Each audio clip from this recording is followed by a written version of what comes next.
Hello, my name is Father Neill and welcome back to Storytime. This is the second story and it's called The Little Donkey, and it comes from the book The Animal's Easter by Avril Rowlands.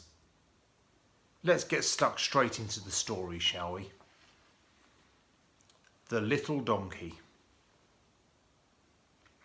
A king, my mother said. One day you'll carry a king on your back. And she spoke with so much confidence that I never doubted her. So I knew from very early on that I was something special. Not just your ordinary, common or garden-born donkey, born to live out his days as a beast of burden. I knew I was a different donkey from the start. None of the other donkeys liked me. They used to call me names. They said I was proud. I didn't mind. I was a bit proud. I was better than the other animals on the farm.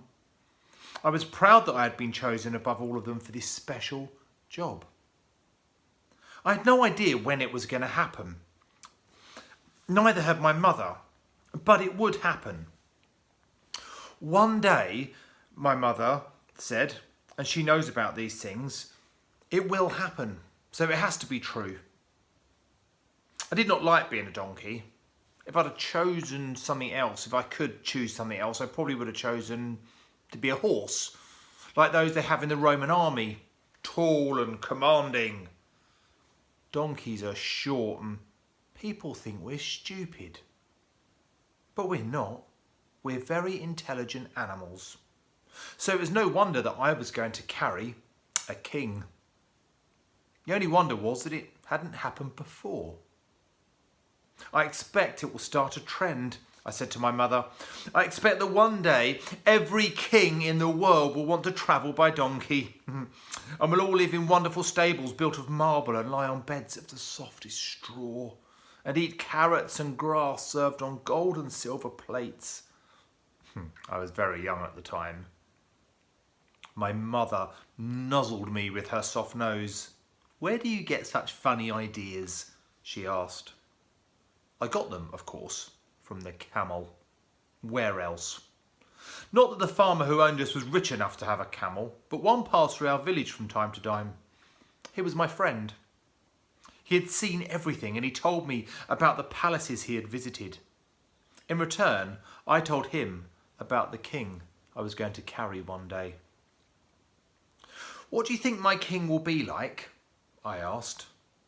"I expect he'll be dressed in a robe of silver cloth with a red silk cloak threaded with gold," said my friend the camel.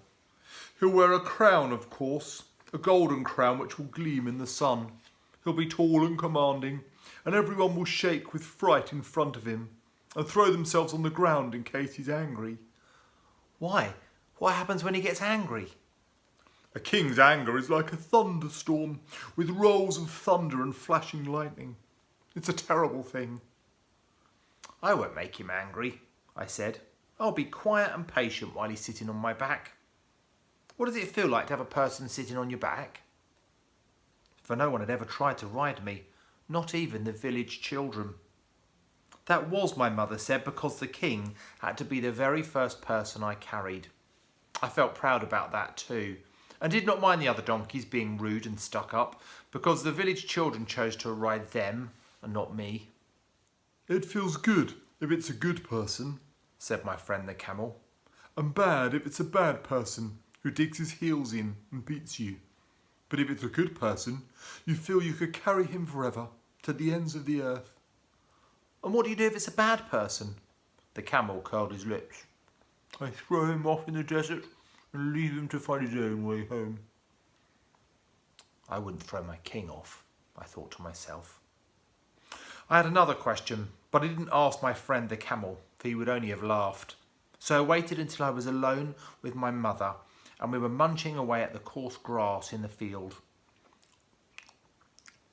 "Mother, what is a king?" Now that might sound a stupid question, but I'd never seen a king and wanted to make sure I gave my first ride to the right person. It would be awful if I gave it to someone who wasn't a king, for the real king might be angry. I didn't want to face an angry king. My mother thought for a while. A king is in charge, she said at last. The ruler, the leader. Like a farmer, I asked. The farmer owned the farmland and all us animals, apart from my friend the camel, of course. He was not as I had imagined a king, for the farmer was bad-tempered and had black hairs growing out of his nose. No, not like the farmer, she began, then thought for a moment, her head on one side. Although in a way you are right. The farmer is the head of the farm. The king is the head of a country and all the people in it. He should make rules that are fair and be a wise person and care for his people. The farmer certainly was not like that. We lived in a village called Bethpage. It was near the Mount of Olives outside Jerusalem. The farm I lived on was a poor one, and none of us ever had enough to eat. When I caught sight of my reflection in a puddle in the road, I was interested to see my bones quite clearly sticking out under my furry coat. I was small for my age, smaller than the other donkeys. Although I was special, but I was still expected to do my fair share of the work, and it was a hard life. It was dull too, but I was really bored because I had my dream to think about. Sometimes I used to pity the other donkeys for not being born special like me. I would dream about my king. He would be tall and bronzed, and I would know when he was coming, for the air would smell different. Or if I did not know, my mother would, for she knew everything. My coat would be brushed until it shone like glass, and I would stand in the field holding my head high. I would not need a rope to hold me while my king mounted me, for I would stand as still as stone and not even move. And if he weighed as much as 6 sacks of corn, I would still stay there. And the king, helped by his courtiers, would sit on my back, and it would feel good, for he would be a good king and not a bad one. Then we would set off. I would try to give him a smooth, comfortable ride, walking round the potholes in the road so that he would not bounce up and down. His subjects, who would be waiting for us to pass, would not want to see their king bouncing around like a sack of corn. And I would take him where? Where would I take my king? To Jerusalem, of course, said my mother when I asked her. Jerusalem, of course. I just hoped someone would tell me the way. It would be dreadful to get lost. He might be angry, and I wouldn't like to be lost alone with an angry king. Although it was not far away. I had never been to Jerusalem, but I'd heard about it from the old mare who lived on the next door farm. At one time she had lived in the city. Dreadful, she said it was.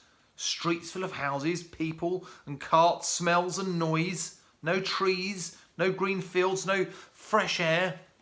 Once was enough, and nothing would make her go there again. But the old mare was a sad old beast with a moth-eaten coat and squinty eyes.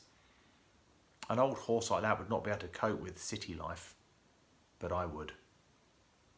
Then one day, while I was tethered beside my mother outside the house, 2 men entered the village. I had never seen them before and did not take much notice. I thought they must have business with my master because they came straight over to the farm. But then they did a strange thing. They began to untie the ropes that tethered us. What's going on? I asked my mother anxiously. The farmer came rushing out. Here, what do you think you're doing? Leave those donkeys alone. Are they trying to steal us? I asked. But my mother only snorted at me to be quiet. Our master needs them, one of the men said. He'll send them back. Well, that was really no answer at all, so I was surprised that the farmer just gave a grunt and disappeared inside the house. I had no idea, of course, that this was to be the day. I mean, the men who came were very ordinary, dressed in brown, homespun robes and grubby, darned and patched cloaks. They certainly didn't look like men who had been sent by a king. They led us out of the village, and we saw a group of people walking towards us. I stayed close to my mother, for I was scared. They stopped, and we stopped. And then my mother did an amazing thing. She knelt on her 2 front legs, right there in the dusty road. Mother, I hissed, what are you doing? I was so embarrassed. The men who had fetched us took off their dusty cloaks and laid them on my back.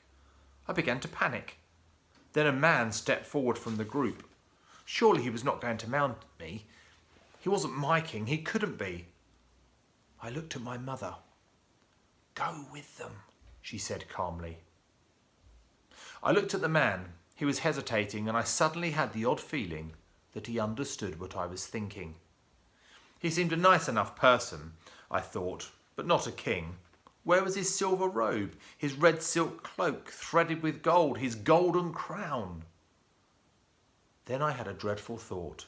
Perhaps, I thought, perhaps my mother doesn't know everything after all, and it had all been a story about my being special and chosen. "I thought he was meant to be a king," I said. "He is a king," she replied. The man climbed on my back. Having someone on your back felt strange, different somehow from the sacks of corn I was used to carrying. I could feel that he was alive, while sacks of corn just hung there.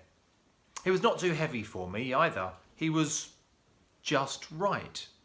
I felt as if I had been carrying him on my back all my life. He was a good man, I could tell that. He did not dig his heels into my sides or beat me with a stick. He touched my head gently, and I set off without thinking. I didn't even know if I was going in the right direction. "Shouldn't he be dressed a bit more smartly?" I asked my mother, who was trotting beside me. "Fine clothes don't make a king." "But he can't live in a palace dressed like that." "You don't need to live in a palace to be a king," she replied. "This king is a king of people's hearts." But I still didn't understand. We had turned onto the main road to Jerusalem by now, and then this new thought occurred to me. "How do you know all this, Mother?" My mother smiled. "A long time ago, when I was about your age, I carried a girl on my back. She was expecting a baby. It was winter. This baby, she told me, would be a king, not of a single farm or a single country, but the king of all the world. What happened to him?" "You're carrying him," my mother said. Soon she dropped behind me, for we were approaching the outskirts of Jerusalem, and it was difficult to walk beside each other through the crowds that were lining the road. There were more people than I had ever seen in my life, which was not to be worried at, coming from our small village. They were throwing down their cloaks and tearing branches from the palm trees and tossing them onto the road for me to walk over. Some were shouting and others were singing. "Praise God! God bless the King who comes in the name of the Lord! Praise God!" It was amazing. Nothing I had dreamt about had been as amazing as this. But it was frightening too. Now the crowd seemed pleased to see us. But what if they suddenly became angry instead? There were so many of them, running alongside, waving palms in our faces, staring at us, pushing ahead. The palms felt strange beneath my hooves. I was frightened of slipping, frightened of knocking someone over. My steps faltered. The man I was carrying stroked my head. Then he bent down and whispered in my ear, "Don't be afraid. I am with you." He was not any of the things I thought a king would be. He did not look as I had imagined a king would look. He did not behave in the way I imagined a king would behave. But it didn't matter, for it was at that moment I knew that he was a king. My king. He took my fear away. So I lifted my head and stepped firmly and proudly on the cloaks and palms that lined the road, walking carefully to avoid the potholes, for I did not want my king to be jolted around like a sack of corn, not because of what the onlookers would think, but because it was all I could do for him. I wanted to carry him forever, to the ends of the earth. At last we entered Jerusalem, and I took my king to the temple. When I left him, I saw tears in his eyes, but I did not know why. I only knew that there were tears in my eyes too. And as I went back home with my mother, the road seemed to shimmer in the late evening sun. And I did not feel proud, just humble and grateful that I had been chosen.